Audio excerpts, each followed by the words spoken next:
उड़ीसा सरकार की सम्मानीय उप मुख्यमंत्री और जिनके सशक्त कंधों पर उड़ीसा के टूरिज्म सेक्टर को एक चुनौती के साथ में कि देश के इस बदलते हुए परिदृश्य में उड़ीसा देश के टूरिज्म मानचित्र पर अपनी एक सशक्त पहचान बना सके, ऐसी जिम्मेदारी है मेरी छोटी बहन श्रीमती प्रावती परिदा जी, मंच पर उपस्थित छत्तीसगढ़ पर्यटन बोर्ड के सम्मानित अध्यक्ष श्री नीलू शर्मा जी, भारत सरकार के अवर सचिव और director general tourism Shri Suman Birla ji, president आर्टा श्री रवि गोसाई जी, मंच पर उपस्थित कन्वीनर ऑफ द कॉन्फ्रेंस आदरणीय Shri Sanjay Razdan ji and his deputies, the legendary past president the heavyweight my dear friend Shri Rajeev Mehra ji, मंच पर उपस्थित अन्य सभी सम्मानित अतिथिगण, सामने सभागार में उपस्थित उड़ीसा सरकार के सम्मानित पर्यटन सचिव श्री बलवंत सिंह जी और इस सभागार में उपस्थित टूरिज्म परिवार के सभी सम्मानित सदस्यगण,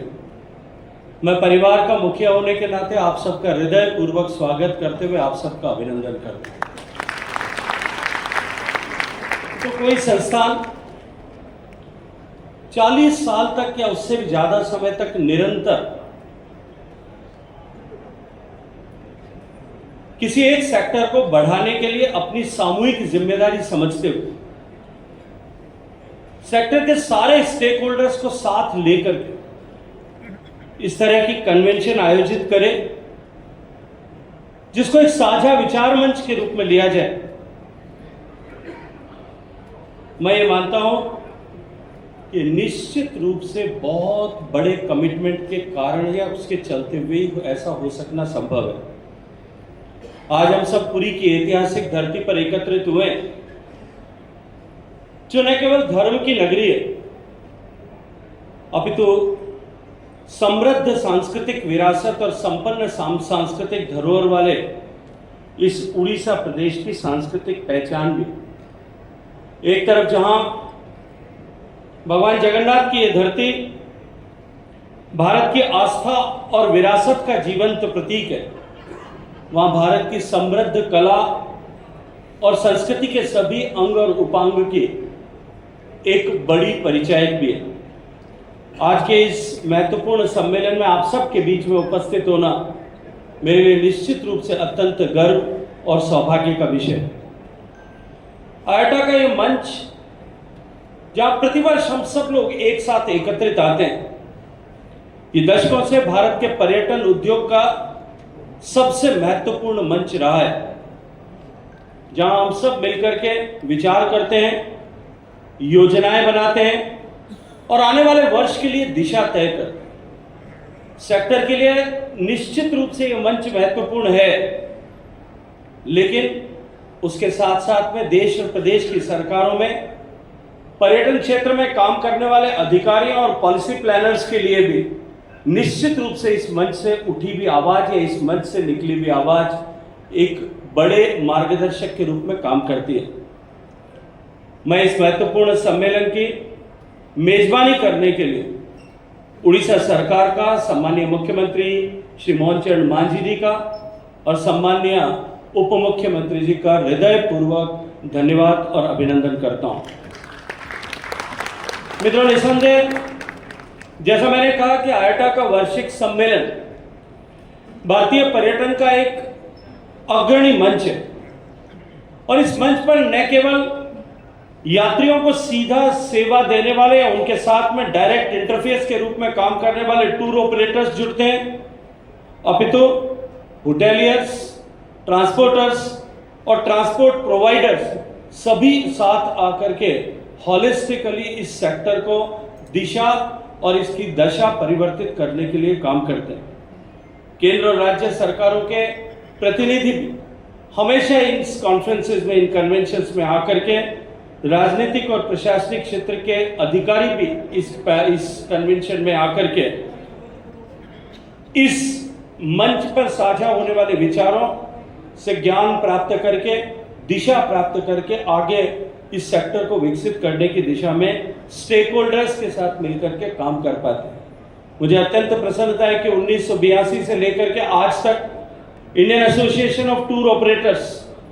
भारत के पर्यटक उद्योग को आज जिस ऊंचाई पर पर्यटन उद्योग पहुंचा है, इस ऊंचाई तक पहुंचाने में बहुत बड़े योगदान का कारक रहा है। आज भारतीय पर्यटन उद्योग की एक मजबूत आवाज के रूप में उभरा हुआ ये संगठन और ये मंच लगभग 2000 से ज्यादा सदस्यों के साथ में एक भारत को विश्व के कोने कोने में पहुंचाने का प्रयास करता है। इसलिए मैं मानता हूं कि आईआईटा न केवल एक संस्था है,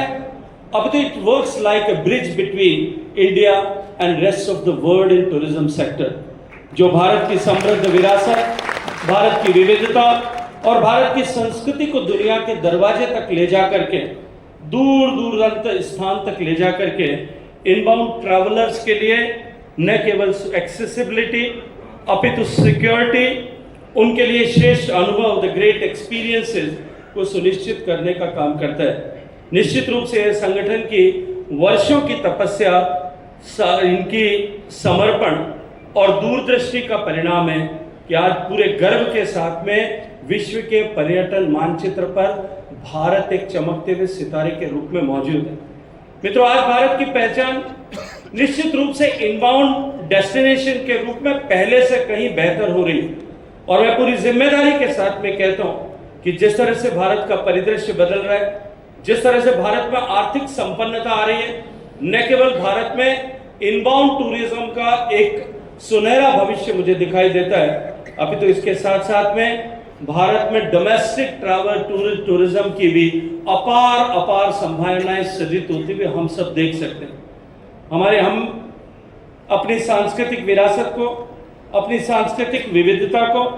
और इसके साथ साथ में भारत की भौगोलिक विविधता और प्राकृतिक सौंदर्य को, भारत के एक सुदीर्घ इतिहास और इतिहास की परंपराओं को विश्व स्तरीय आतिथ्य के हमारी क्षमता और कैपेबिलिटीज के माध्यम से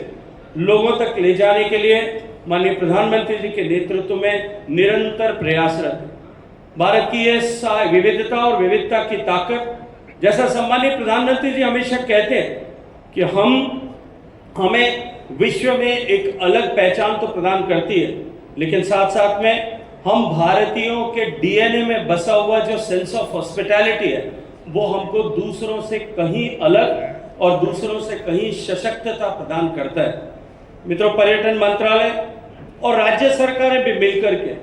आज पर्यटन के दृष्टिकोण से भारत विश्व में अपनी एक और अधिक नई पहचान और सशक्त पहचान बना सके, इसके लिए निरंतर प्रयासरत है। आप सब ने देखा होगा, अभी जब छत्तीसगढ़ के सम्मानीय चेयरमैन बात कर रहे, आज से कुछ साल पहले तक भी छत्तीसगढ़ का जब चर्चा होती थी या बस्तर की जब चर्चा होती थी, अभी 2 दिन पहले मुझे आपके माननीय मंत्री मिलने आए थे, वो मुझे जब बस्तर की बात कर रहे थे कि वैसा बस्तर में टूरिज्म को लेकर के हम प्रोजेक्ट कर रहे हैं, तो मैंने कहा कि बस्तर का जब नाम आता है तो लोगों की रूह कांप जाती है, उनको नक्सलिज्म के अलावा कुछ नजर नहीं आता। लेकिन परिस्थितियां जिस तरह से बदली कि आज देश के हर कोने में जहां कभी कल्पना नहीं की जा सकती कि वहां भी कभी टूरिज्म होगा, क्योंकि जब देश में टूरिज्म की बात होती थी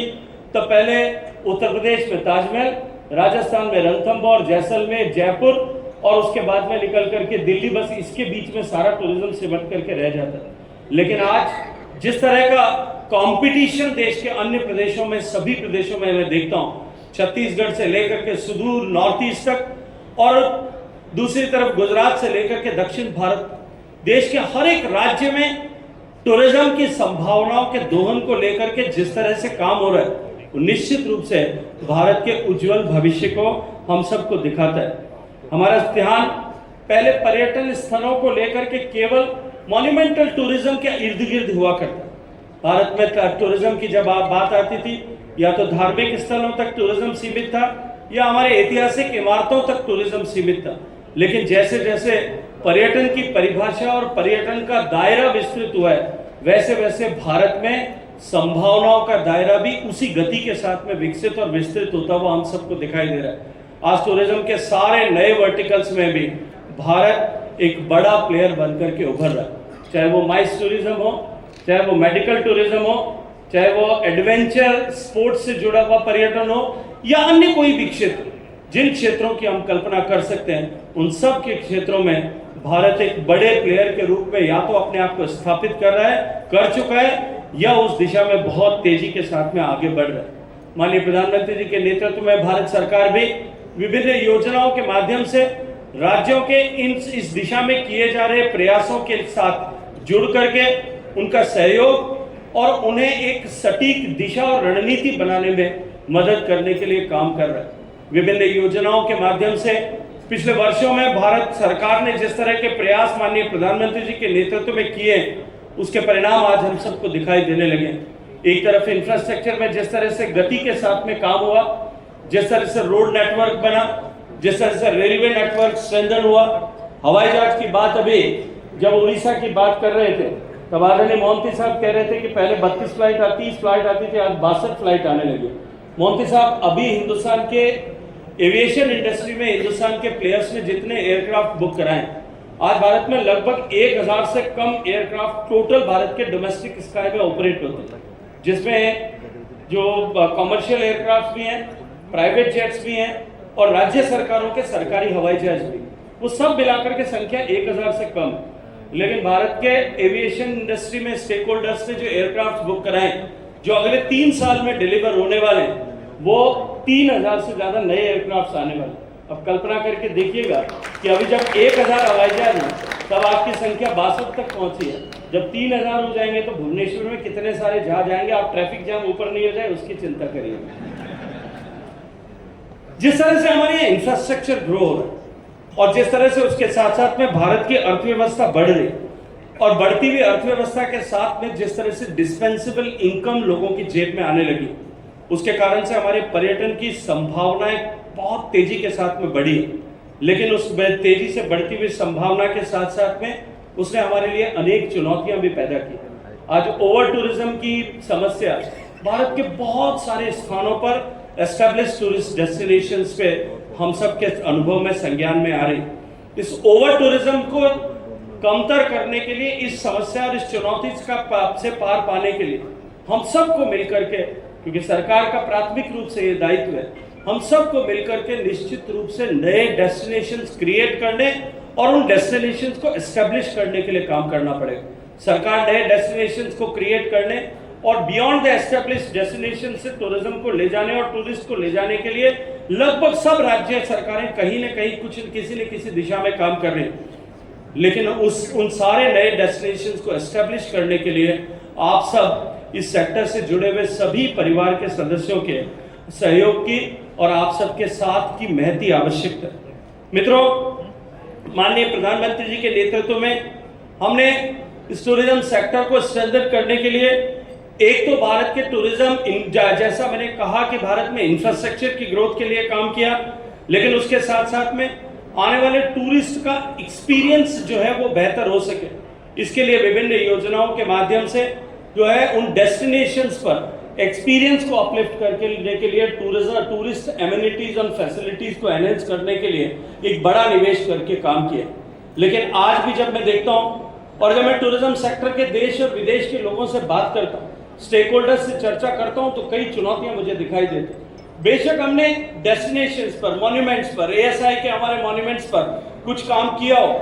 अभी कुछ और भी काम करने की आवश्यकता होगी। लेकिन जब ओवरऑल पैरामीटर्स की जब मैं चर्चा करता हूं, travel and tourism development index पे जो भारत की पोजीशन आज भी इतनी सारी क्षमताओं के और संभावनाओं के होते हुए भी आज हम 35वें पायदान पर हैं, उसकी जब मैं समीक्षा करता हूं तब संज्ञान में आता है कि ये केवल और केवल मॉन्यूमेंट्स तक हम काम करें और फैसिलिटीज को डेवलप करें, उससे इस समस्या का समाधान नहीं होगा। माननीय प्रधानमंत्री जी के मार्गदर्शन में हमने इसको एक कदम और आगे बढ़ने के लिए काम करना प्रारंभ किया। हमने राज्यों के साथ में वार्ता कर, राज्यों के मुख्यमंत्री और सरकारों के साथ में वार्ता कर, टूरिस्ट जब आपके कनेक्टिविटी जिस एयरपोर्ट से उस एयरपोर्ट पर आकर के उतरता है, वहां से लेकर के या जैसे जो first interface of railway station है वहां तक पहुंचता है, वहां से लेकर के उसके होटल जाने, होटल में जाने के समय टैक्सी में जाने, वहां से लेकर के वापस जिस जिस जगह पर उसको टूरिस्ट को जाना है वहां जाने, वहां का अनुभव, और वापस लौट करके आने तक का होलिस्टिक एक्सपीरियंस उसका अपलिफ्ट कैसे हो सकता है। ऐसे एस्टेब्लिश डेस्टिनेशंस पर हम किस तरह से ओवरऑल जो है हाइजीन पर काम कर सकते हैं, टूरिस्ट सेफ्टी पर काम कर सकते हैं, टूरिस्ट को ओवरऑल एक्सपीरियंस ठीक मिले, इसको लेकर के वहां उसके संपर्क में आने वाले हर व्यक्ति को किस तरह से हम एजुकेट करके उसका कैपेसिटी बिल्डिंग करके हम कैसे उस टूरिस्ट के एक्सपीरियंस को अपलिफ्ट कर सकते हैं, इस दिशा में हमने सोचना और काम करना प्रारंभ किया है। मैं पूरी जिम्मेदारी के साथ में एक बात कहता हूं कि जिस तरह से हम एक तरफ टूरिज्म इंफ्रास्ट्रक्चर पे काम कर रहे हैं, दूसरी तरफ ह्यूमन रिसोर्स कैपिटल पर काम कर रहे हैं, हमने अपने सारे जो हमारे इंडियन इंस्टीट्यूट ऑफ टूरिस्ट जो होटल मैनेजमेंट इंस्टीट्यूट थे उन सारे IHMs के साथ को लेकर के और देश की सारी होटल चेन्स के साथ में एक हमने MOU किया। पिछले साल से लेकर के अब तक उनके एजुकेशन का स्तर सुधर सके और इंडस्ट्री के लिए रिक्वायर्ड मैन पावर को हम ठीक से एजुकेट करके इंडस्ट्री के लिए ला करके काम कर सकें, इस दृष्टिकोण से हमने काम किया। इसके साथ साथ में विदेश से आने वाले सैलानी को वीजा लेने में किसी तरह की चुनौती का सामना न करना पड़े। आज मैं गर्व के साथ में कह सकता हूं कि उंगलियों पर गिन सकने वाले 4-5 देशों को छोड़ करके बाकी सब देशों के लिए भारत सरकार ने ई वीजा फैसिलिटी शुरू कर दी। और ई वीजा फैसिलिटी में आज भी मैं जिम्मेदारी के साथ में एक बात कहता हूं कि किसी भी देश के नागरिक को भारत आने के लिए सामान्य परिस्थितियों में कहीं कोई ऐसा हो सकता है, कोई व्यक्ति विशेष की चुनौती हो सकती है, उसने कहीं पिछले दिनों में कोई ट्रैवल किया होगा, उसके कारण से कहीं कोई उसके सामने संकट खड़ा हो सकता है। अन्यथा सामान्य टूरिस्ट के लिए किसी भी कैटेगरी में अगर वो टूरिस्ट किसी भी कैटेगरी में एज टूरिस्ट अगर वो अपने आप को वीजा लेने के लिए अप्लाई करता है तो उसके घर से बाहर निकल करके जाने की आवश्यकता नहीं है। वो मोबाइल पे अपना वीजा के लिए एप्लीकेशन अपलोड करे तो 48 घंटे में भारत का वीजा उसको टूरिस्ट के रूप में मिलता है। लेकिन इसको और अधिक सरल बनाने के लिए, इस फॉर्म को और अधिक सुगम बनाने के लिए, उसको वीजा अप्लाई करने के एक्सपीरियंस को और सरल कराने के लिए, वो बनाने के लिए, उसको मल्टीलिंगुअल उस फॉर्म को बनाने के लिए भी हम सब लोगों ने काम करना प्रारंभ किया है। निश्चित रूप से वीजा को इस तरह से फैसिलिटेट करने और लगातार बायलैटरल जो है डिस्कशंस के आधार पर देश में वीजा ऑन अराइवल की फैसिलिटी तक पहुंचने, उस दिशा में हम लोग आगे बढ़ रहे हैं। और मैं मानता हूं कि आने वाले समय में भारत वीजा प्राप्त करने के दृष्टिकोण से जिस तरह से भारत के पासपोर्ट की ताकत आप सबने देखा पिछले दिनों में बढ़ी है, आज 60 से ज्यादा देशों में भारत के पासपोर्ट में होल्डर को वीजा लेने की आवश्यकता नहीं है, सीधे उसको एयरपोर्ट पर वीजा मिलता है। ठीक उसी तरह से भारत की इस बढ़ती हुई समृद्धि और सशक्तता के साथ हम दूसरे देशों के साथ में चर्चा करके किस तरह से भारत में आने वाले पर्यटक को भी रेसिप्रोकल फैसिलिटी दिला सकें, इस दृष्टिकोण से हम काम कर रहे हैं। भारत सरकार ने माननीय प्रधानमंत्री जी के नेतृत्व में उड़ान योजना के माध्यम से देश के ऐसे अंडर सर्व्ड एयरपोर्ट जो टूरिज्म के लिए इंपॉर्टेंट हो सकते हैं, ऐसे एयरपोर्ट्स को भी रीइंफोर्स करने की दिशा में काम किया है और उसके कारण से निश्चित रूप से ट्रैवल सेक्टर को, टूरिज्म सेक्टर को बहुत बड़ी जो है वो सफलता मिली। मित्रों, जब हम एक तरफ प्रणालियों को, संगठन को मजबूत कर रहे हैं और दूसरी तरफ इंफ्रास्ट्रक्चर की मजबूती पर काम कर रहे हैं और निश्चित रूप से उस दिशा में पर्यटन के क्षेत्र में सफलता प्राप्त करने के लिए प्राइवेट सेक्टर के भी सहयोग की आवश्यकता है। मैं आप सबसे आग्रह करता हूं, यहाँ होटेलियर्स भी हैं, यहाँ ट्रैवल ऑपरेटर्स भी हैं और दूसरे स्टेक होल्डर्स भी यहाँ उपस्थित। मैं आप सबसे आग्रह करता हूं कि इस क्षेत्र में विकास के लिए इन्वेस्टमेंट की आवश्यकता है। वो इन्वेस्टमेंट केवल फिजिकल इंफ्रास्ट्रक्चर या रूम कीज बनाते नहीं तक सीमित न हो, क्योंकि रूम कीज बनाने के लिए जिस तरह से काम हो रहा है, अभी कुछ दिन पहले मैं ताज होटल्स ग्रुप के CMD पुनीत चटवाल साहब के साथ में बात कर रहा। मैं उनके कार्यक्रम में गया था प्रभाते, और उस कार्यक्रम में उन्होंने मुझे बताया कि जो पहला होटल ताज का बना था, ताजमहल पैलेस मुंबई, वो पहला होटल बन करके एक से दूसरा होटल रामबाग पैलेस तक पहुंचने में उनको 55 साल लगे और दूसरे होटल से 100वें होटल तक पहुंचने में आगे फिर 55 साल लगे। और आज परिस्थिति यह है कि वो हर साल 50 होटल लगभग जो है नए ताज असाइन कर रहा है, ताज होटल सेंटर कर रहा है। ये भारत में इस दिशा में जो निवेश हो रहा है, और ये केवल ताज की स्टोरी नहीं, देश में जिस गति के साथ में काम हो रहा है और उसके लिए जिस तरह की फैसिलिटी की आवश्यकता थी, उस माननीय प्रधानमंत्री जी के आशीर्वाद से आज भारत में जो 50 आइकॉनिक डेस्टिनेशंस हम डेवलप करने के लिए एनलिस्ट करने वाले हैं, उनमें और उनके साथ साथ में ऐसे हर शहर में जिसकी आबादी 10 लाख से कम है, वहां अगर कोई भी होटल बनाता है तो होटल बनाने वाले व्यक्ति को जो इंडस्ट्री की वर्षों की डिमांड थी, मुझे प्रसन्नता होती है कहते हुए कि उसको इंफ्रास्ट्रक्चर स्टेटस मिलेगा। अभी आदरणीय नीलू शर्मा जी कह रहे थे कि उड़ीसा ने जो है वो इंडस्ट्री स्टेटस हॉस्पिटैलिटी सेक्टर को दिया है। होटल में इन्वेस्टमेंट अगर करता है, होटल बनाता है, तो उसको इंडस्ट्री स्टेटस मिलता है। लेकिन ये केवल उड़ीसा तक सीमित नहीं है, केवल छत्तीसगढ़ तक सीमित नहीं है। आज देश के 28 प्रांतों ने सभी ने इंडस्ट्री स्टेटस जो है वो टूरिज्म सेक्टर को दिया है। टूरिज्म सेक्टर के पोटेंशियल को आज सारे राज्य समझ रहे हैं और इसके साथ साथ में सभी इस दिशा में इस पोटेंशियल को हार्नेस करने के लिए काम कर रहे हैं। दूसरा, प्राइवेट सेक्टर निवेश करने के साथ साथ में प्राइवेट सेक्टर को भी अपने कर्मचारियों और उनकी क्षमताओं में निवेश करने की आवश्यकता है। अगर भारत के टूरिज्म की यूएसपी को देखा जाए तो हमारा क्वालिटी ऑफ होटल और जैसा मैंने कहा कि जो सेंस ऑफ हॉस्पिटैलिटी हमारे डीएनए में है, उसको और अधिक ग्रो करना पड़े। वो आज भारत की टूरिज्म की सबसे बड़ी ताकत है, सबसे बड़ी थाती है। यदि हम उसको ठीक से ग्रो कर पाए, आप दुनिया के दूसरे देशों में आप सब लोगों का जाने का सौभाग्यपूर्ण अवसर आप सबको मिलता हो। जब वहां जाते होंगे, अमेरिका के बेस्ट ऑफ द होटल में चले जाए या यूरोप के बेस्ट ऑफ द होटल में चले जाए, जब कमरे में से बाहर निकलते होंगे अपना सामान खुद उठा करके निकल रहे होते हैं। लेकिन भारत के होटल में जिस तरह से हम अपने मानव श्रम से, हम अपने लोग, अपनी ह्यूमन रिसोर्स कैपिटल से जिस तरह से लोगों को अतिथि सत्कार करते हैं, वो हमारी सबसे बड़ी ताकत है, वो हमारी सबसे बड़ी थाती है। इसको और अधिक प्रोफेशनलाइज करने और इसको और अधिक एम्पावर करने की आवश्यकता है। और इसके साथ साथ में हमको केवल निवेश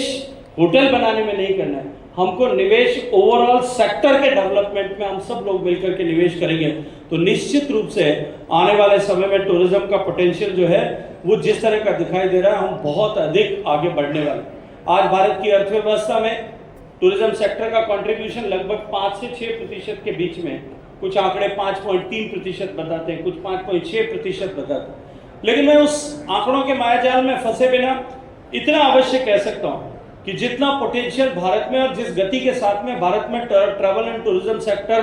ग्रो कर रहा है, भारत की बढ़ती हुई इकोनॉमी के साथ में जिस गति के साथ में हम बढ़ रहे हैं, आने वाले समय में हम इस लक्ष्य के साथ में चलें। आज हम जब यहाँ इस कॉन्फ्रेंस में बात कर रहे हैं तो हम इनबाउंड टूरिज्म को 2030 तक रिजुविनेट करने की संकल्पना के साथ में यहाँ एकत्रित हुए हैं। लेकिन हम भारत सरकार में माननीय प्रधानमंत्री जी के नेतृत्व में राज्यों को साथ लेकर के कि हम टूरिज्म सेक्टर का कंट्रीब्यूशन भारत की इकोनॉमी में 10% हो, जो ग्लोबल एवरेज के बराबर हो, उसको अचीव करने के लिए काम कर। और मैं पूरी जिम्मेदारी के साथ में आप सबके सामने ये बात कह सकता हूँ कि 2047 से पहले जब भारत की इकोनॉमी जिस गति के साथ में बढ़ रही है और जो संभावनाएं व्यक्त की जाती है कि हमारी इकोनॉमी जो आज 4 ट्रिलियन की है, वो आने वाले समय में 30 ट्रिलियन की इकोनॉमी 2047 तक बनेगी।